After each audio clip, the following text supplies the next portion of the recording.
Bismillah. Assalamualaikum warahmatullahi wabarakatuh. Innal hamdalillah nahmaduhu wa nasta'inuhu wa nastaghfiruh wa na'udzu billahi min shururi anfusina wa sayyiati a'malina. Man yahdihillahu fala mudilla lahu wa man yudlil fala hadiya lahu. Asyhadu an la ilaha illallah wahdahu la syarika lah wa asyhadu anna Muhammadan abduhu wa rasuluh. Ya ayyuhalladzina amanu taqullaha haqqa tuqatih wa la tamutunna illa wa antum muslimun. Amma ba'd. Fa inna asdaqal hadithi kitabullah wa khairal hadyi hadyu Muhammadin sallallahu alaihi wasallam. Wa syarrul umuri muhdatsatuha fa inna kulla muhdatsatin bid'ah wa kulla bid'atin dhalalah wa kulla dhalalatin finnar. Ma'asyiral muslimin rahimani wa rahimakumullah.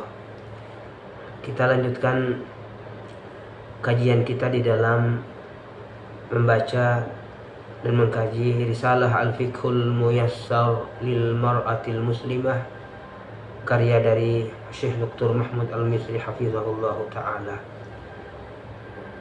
Jamaah sekalian, ada beberapa permasalahan yang disebutkan oleh penulis risalah ini berkaitan atau berkenaan tentang masalah sujud sahwi. Di antaranya adalah permasalahan apabila terjadi kekeliruan di dalam sholat yang berulang,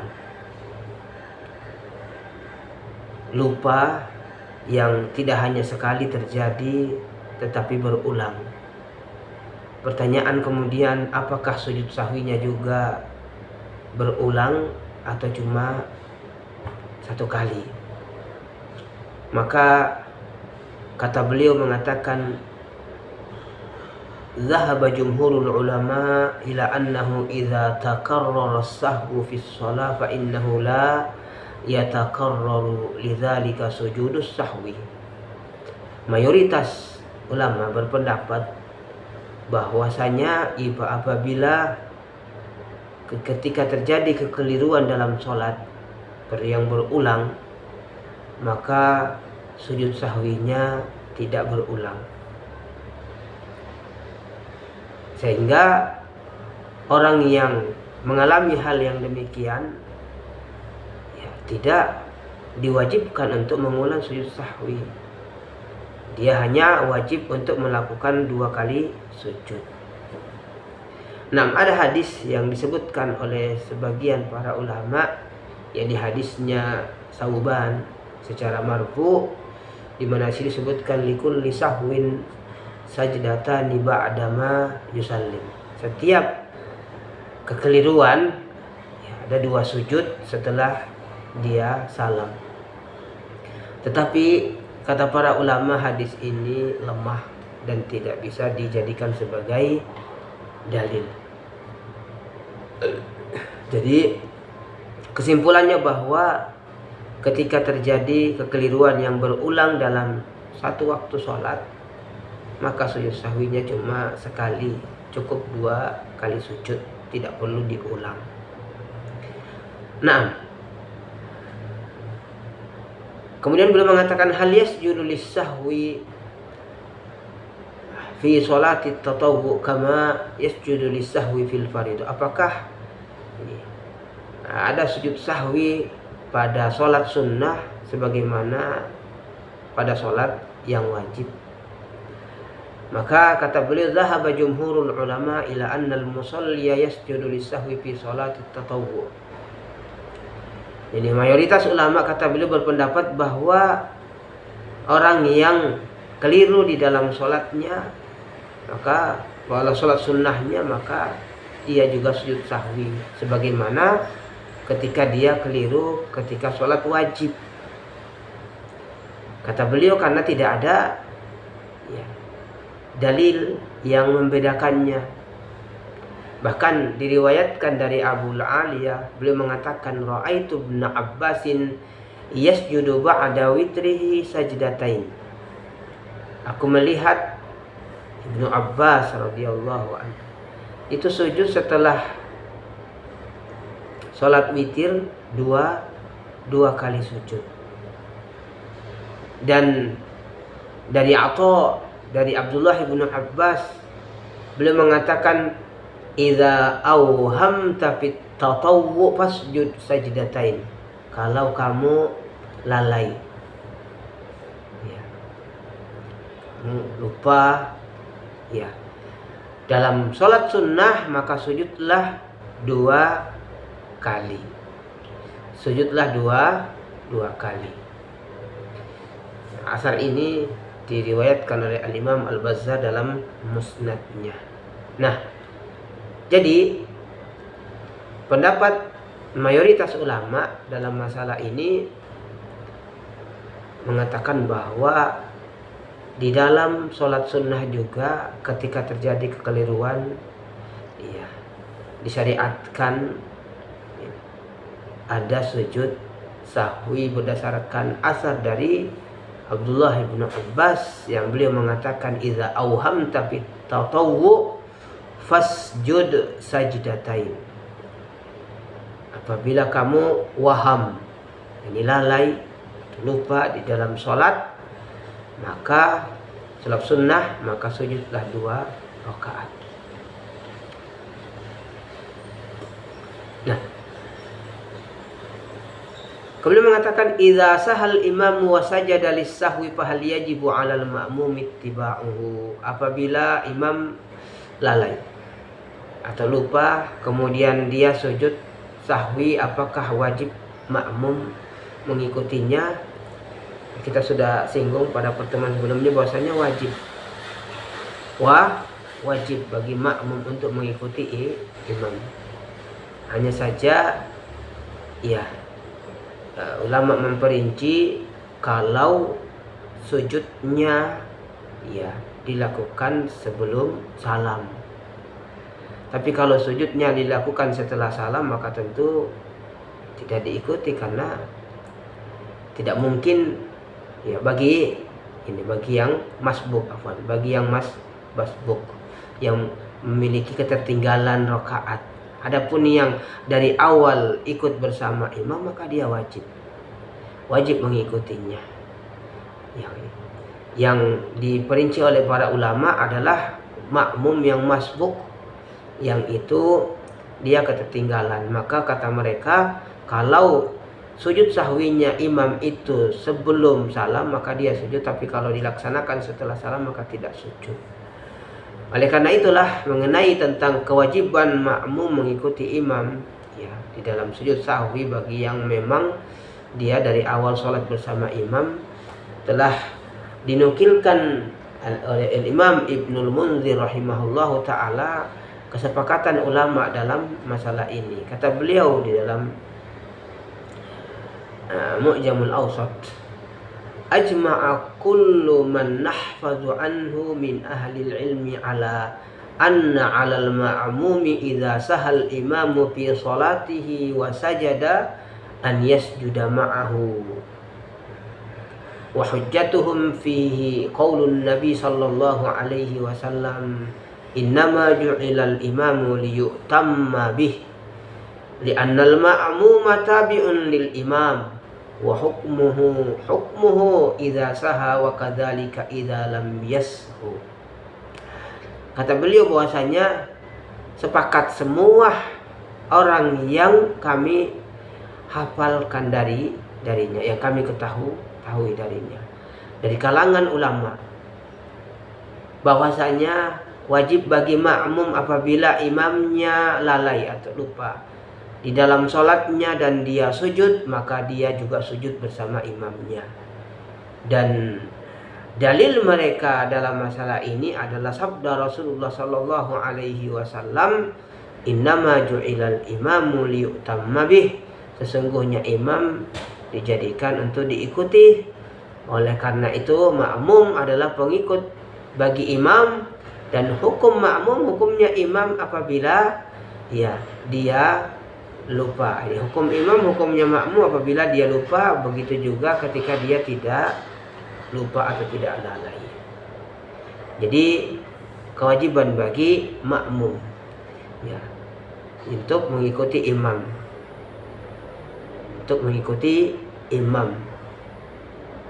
Ya, dengan perincian yang kita sebutkan tadi, bagi makmum yang memang bukan masbuk. Adapun makmum yang masbuk, maka dilihat apakah sujudnya imam itu sebelum salam atau setelah salam.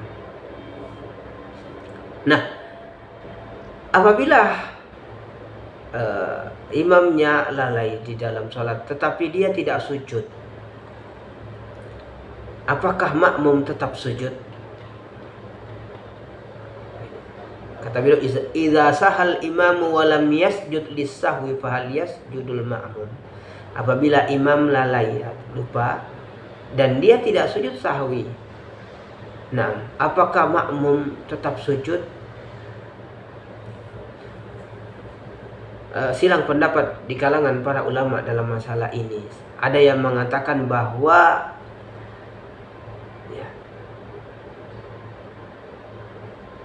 apabila imamnya tidak sujud, makmum juga tidak sujud. Karena kalau dia sujud, dia akan menyelisihi imamnya. Jadi pendapat ini dipilih oleh Al-Imamul Hasanul Basri, Al-Imam Sufyan Ats-Tsauri, Al-Imam Abu Hanifah dan yang lainnya. Sementara ulama yang lain seperti Al-Imam Syafi'i, ya, Al-Imam Malik dan yang lainnya berpendapat bahwasanya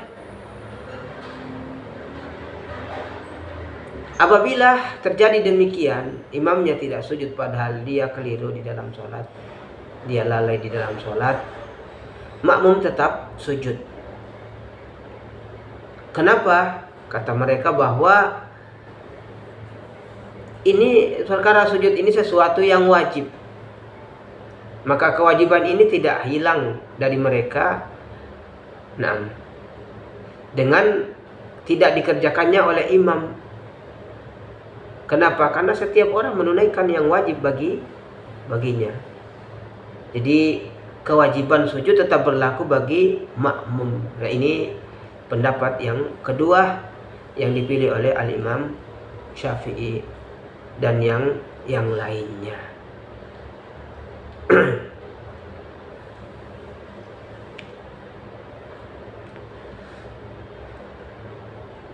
Nah, kemudian beliau mengatakan, wa madza yasna'ul ma'mumu idza saha khalfa imamihi. Apa yang dilakukan oleh seorang makmum apabila dia lupa atau lalai di belakang imamnya? Imamnya nggak ada masalah, makmumnya yang lupa. Apakah dia wajib sujud sahwi atau tidak? Kata beliau, zahaba jumhuru ahli ilmi minal a'immatil arba'ah wa ghairihim ila annahu idza sahal ma'mumu khalfa imamihi fa innal imama yahmilu anhu sahwahu wa min thamma falaysa 'alal ma'mumi sujudun lis-sahwi. Mayoritas ulama berpendapat bahwa ya, dari kalangan ulama, dari kalangan imam yang 4 dan yang lainnya berpendapat bahwa apabila makmum lupa atau lalai di belakang imamnya, maka imam menanggung kelalaian tersebut. Oleh karena itu tidak ada sujud sahwi bagi makmum. Ya, dan pendapat ini dikuatkan oleh Syekh Muhammad Nasiruddin Al-Albani rahimahullahu taala, ya, di mana beliau menyebutkan dalam Irwaul Ghalil bahwa dahulu ada kasus, ya, di mana atau beliau mengatakan di dalam kitabnya, nahnu na'lamu yaqinan anna as-sahabata alladhina kanu yaqtaduna bihi sallallahu alaihi wasallam kanu yasfuna wara'ahu sahwan yujibus sujud alaihim law kanu munfaridin. Jadi kita mengetahui secara yakin bahwasanya para sahabat yang dahulu mengikuti Nabi Shallallahu Alaihi Wasallam, ini sholat bersama Nabi, itu mereka juga lalai ketika menjadi makmum Nabi.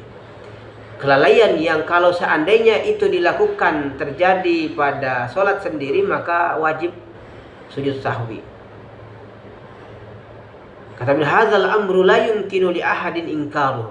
Perkara ini tidak mungkin seseorang untuk mengingkarinya. Ya mungkin karena begitu banyaknya orang, ya, tingkat kehusyuan tiap mereka itu berbeda-beda. Tentu sholatnya Abu Bakar beda dengan yang lainnya.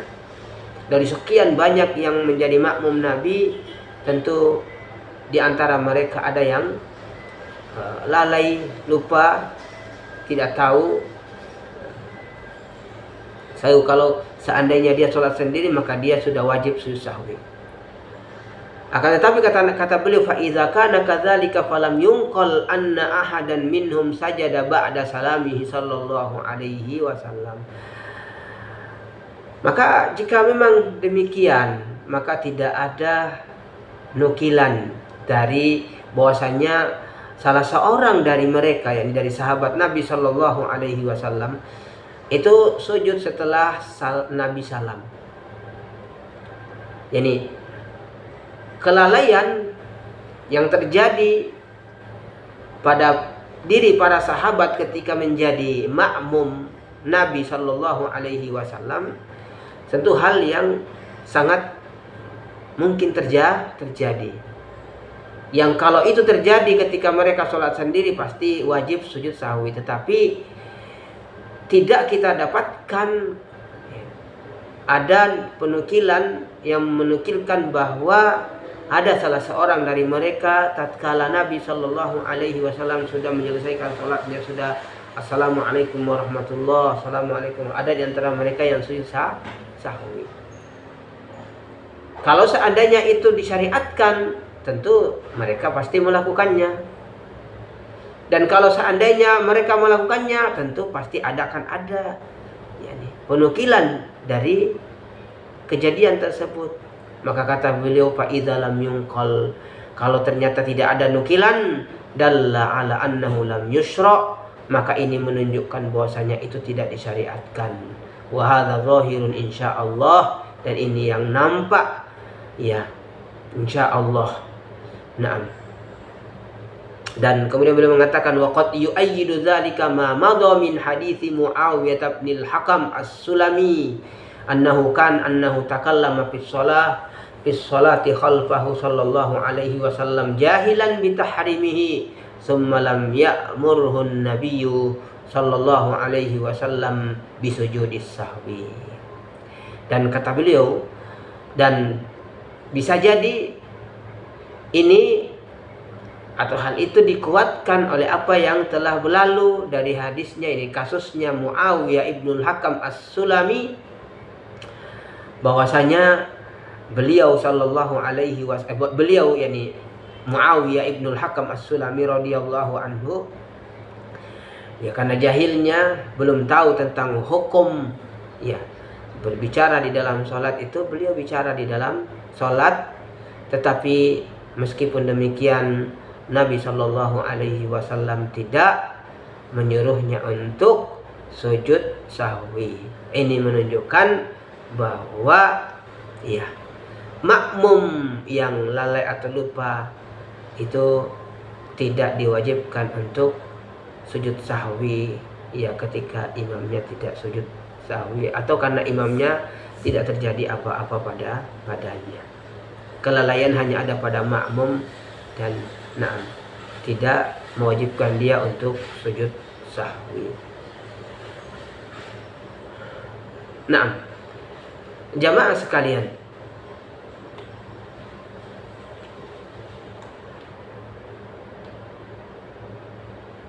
ketika yang dilupakan itu adalah perkara-perkara yang sifatnya sunnah di dalam sholat, Ya kalau rukun sama yang wajib tadi kita sebelumnya kita sudah bahas. Ini perkara-perkara yang disunnahkan ya lalai dikerjakan di dalam sholat. Apa hukumnya? Seperti misalnya tidak membaca surat setelah surat Al-Fatihah. Tidak membaca surat setelah surat Al-Fatihah. Hukumnya sunnah, maka kata para ulama tidak ada sujud sahwi. Dan tidak wajib baginya untuk mengulanginya.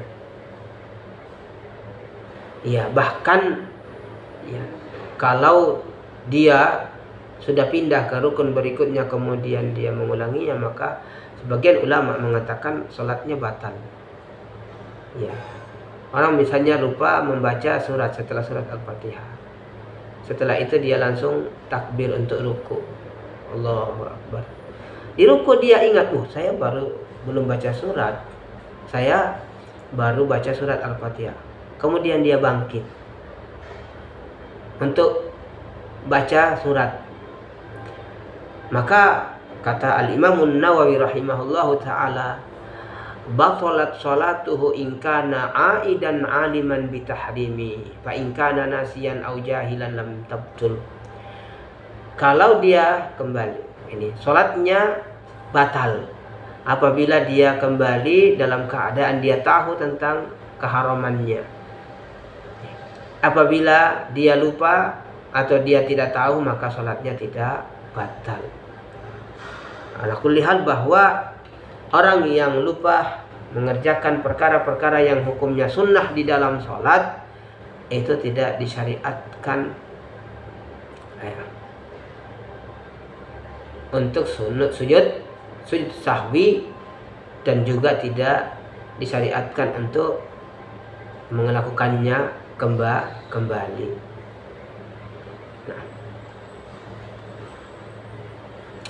Nah, kalau misalnya ada kasus jamaah sekalian, imam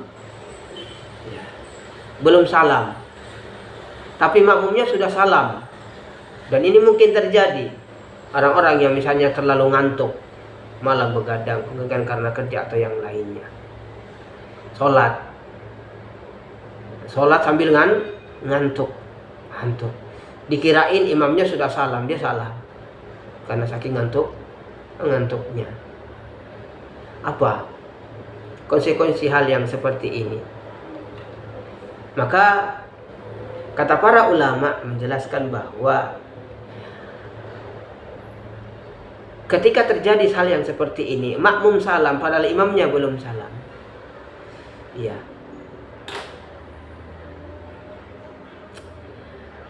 jika dia sholatnya dari awal bersama imam, dari awal dia tidak masbuk, dia tidak ketinggalan, maka yang dia harus lakukan adalah niat, mengulang niatnya, niat sholat jamaah. Kemudian setelah itu dia salam setelah imam salam tentunya, dan tidak ada sujud sahwi. Ini kalau dia dari awal sholat bersama imam alias bukan masbuk. Adapun kalau dia masbuk, entah itu ketinggalan 1 rakaat atau 2 rakaat, maka yang dia wajib lakukan adalah kembali mengulang niatnya sholat jamaah bersama imam.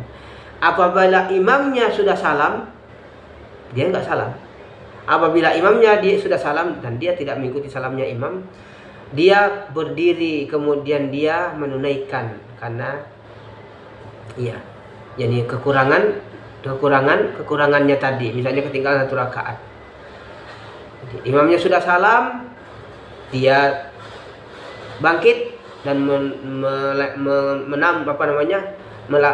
melakukan yang kurang, kemudian dia sujud sahwi. Iya, sujud sahwi karena dia tadi salam sebelum imam. Nah, ini yang diajarkan oleh para ulama ketika terjadi hal yang demikian, dan ini sangat mungkin terjadi.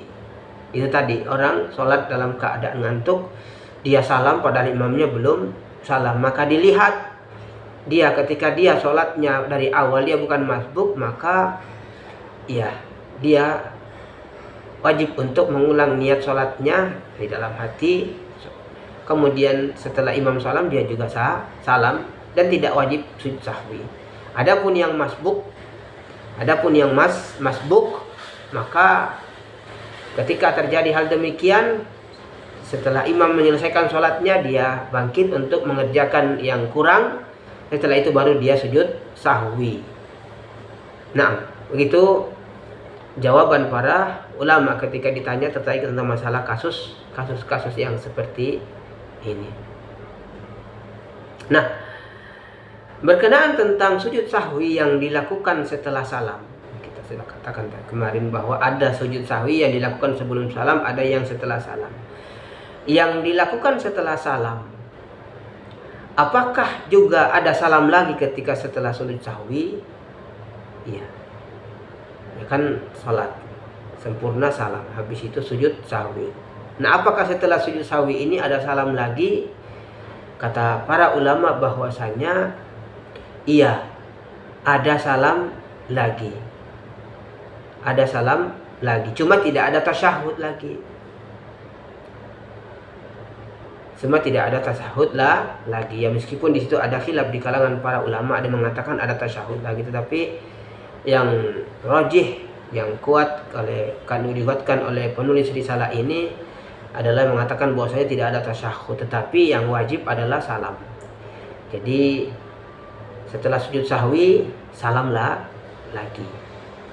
Nah,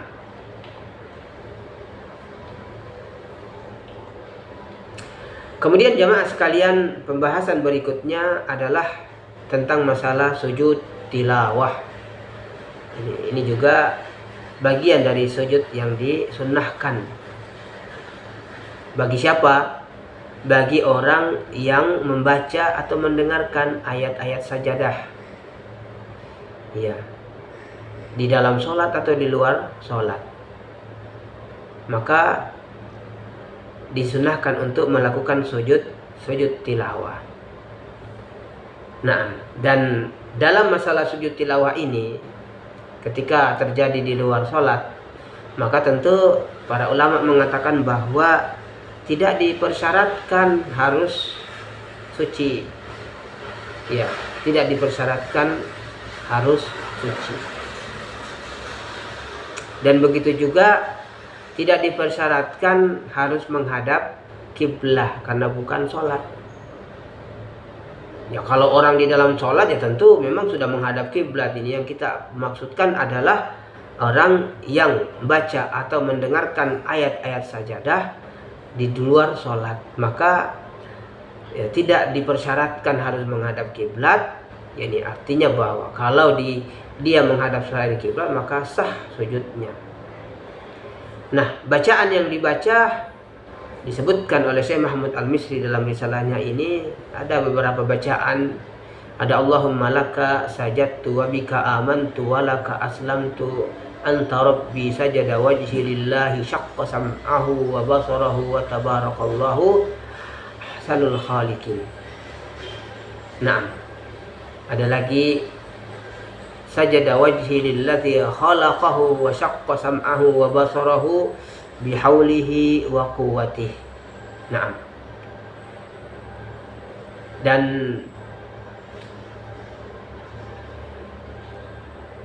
sebagian ulama berpendapat bahwa baca seperti bacaan ketika sholat, subhana rabbiyal a'la, subhana rabbiyal a'la.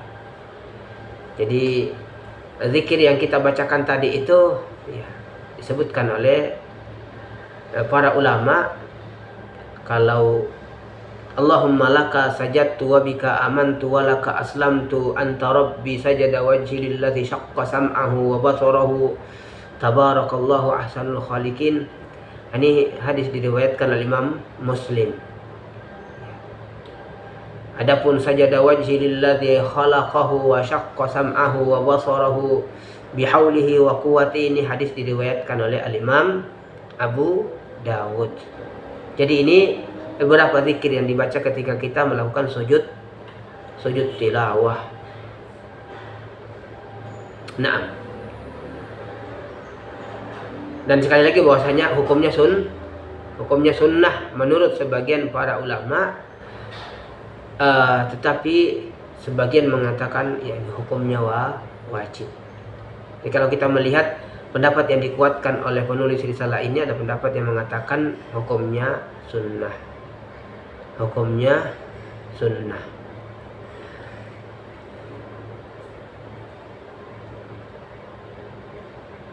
Nah, bagi wanita yang misalnya sedang membaca Al-Quran, mendengarkan dalam keadaan tidak menutup kepalanya, apakah tetap dibolehkan untuk sujud? Iya, dibolehkan untuk sujud. Alasannya tadi bahwasanya ini bukanlah sholat yang dia diwajibkan untuk menutup kepalanya. Ini hanyalah bentuk ini merendahkan diri kepada Allah Subhanahu wa taala dan mendekatkan diri kepada seperti zikir-zikir yang lain yang tidak mewajibkan untuk menutup kepala, berbeda dengan sholat. Yang haid ya, atau misalnya mungkin yang lagi nifas ya,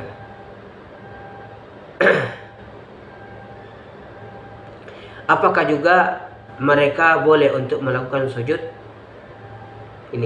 tilawah ketika mereka mendengarkannya? Ya.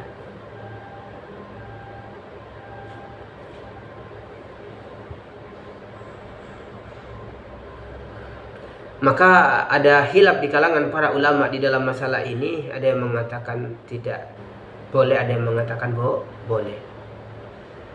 Ya, ada yang mengatakan boleh. Jadi pendapat yang dipilih oleh Syekh Muhammad Al-Misri mengatakan boleh, karena ini juga alasannya sama, bahwasanya ini bukanlah sholat. Jadi orang atau wanita yang sedang haid atau sedang nifas, maka dia boleh untuk melakukan sujud, entah itu sujud sujud tilawah atau sujud yang syukur misalnya, akan datang pembahasannya nanti. Nah, dan ini ya berlaku ya menurut pendapat yang kuat, bahwasanya baik yang membaca ataupun yang tidak, ataupun yang mendengarkannya, ya tentu disyariatkan untuk melakukan sujud tilawah. Nah, bagaimana dengan orang yang dalam keadaan misalnya berjalan kemudian membaca yang ada ayat sajadahnya, ya sujudnya bagaimana?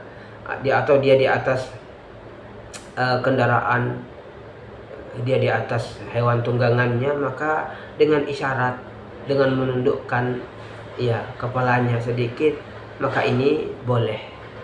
Ya.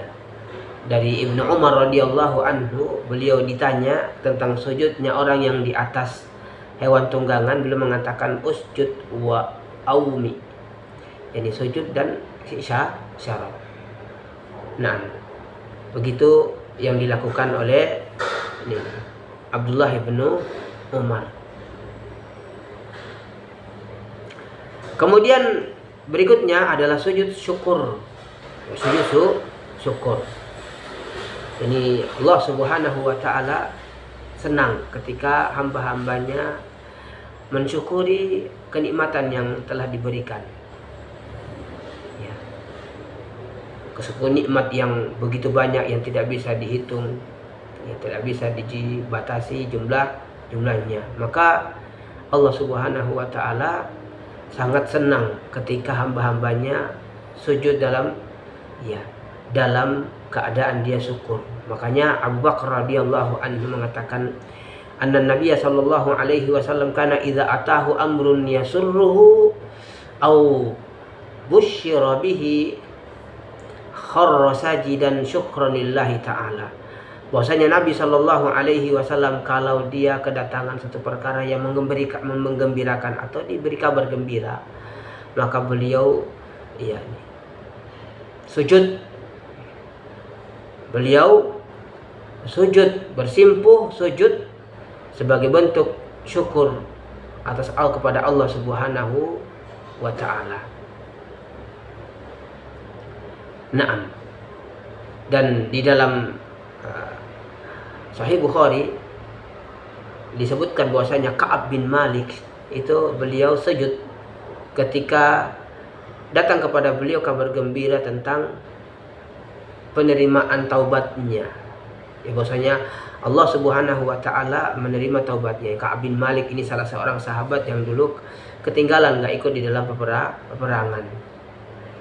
Nah, dan diboikot beberapa lama waktunya oleh Rasulullah dan para sahabatnya sebagai hukuman.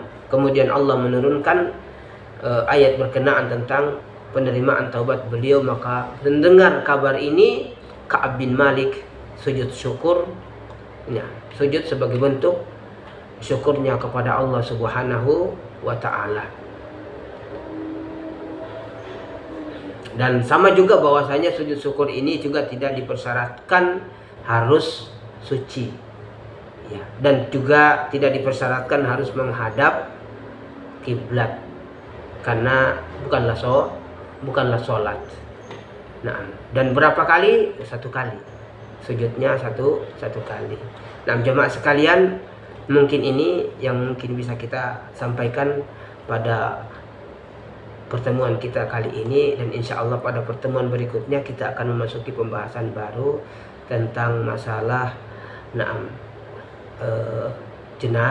jenazah. Kita akan membahas tentang Kitabul Janaiz, ya, masih dari kitab Al-Fiqhul Muyassar lil Mar'atil Muslimah.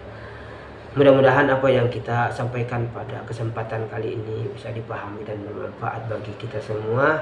Kita tutup dengan doa kafaratul majlis. Subhanakallahumma bihamdik, asyhadu an la ilaha illa anta, astaghfiruka wa atubu ilaik. Wassalamualaikum warahmatullahi wabarakatuh.